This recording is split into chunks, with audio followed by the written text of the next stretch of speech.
This is the definitive guide to solve Counter-Strike 2 high ping lag and random crash after 2026.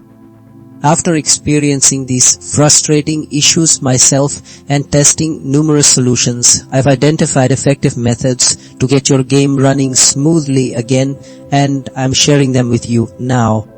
The first approach focuses on ensuring your game files are perfect and your network hardware is optimized.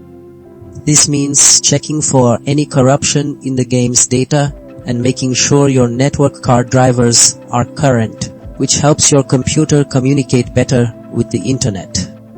We then look at fine-tuning how your game talks to the servers and clearing out anything else on your computer that might be stealing resources.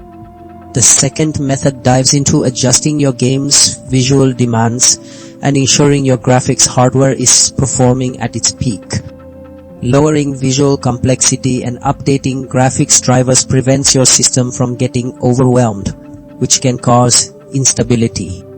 The third strategy involves a deeper reset of your system's communication pathways and ensuring your operating system is up to date, as well as checking for any software that might be interfering.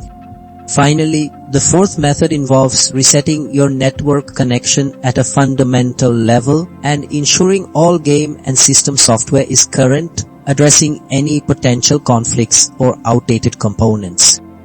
These steps work by addressing the core communication and processing demands that lead to lag and crashes.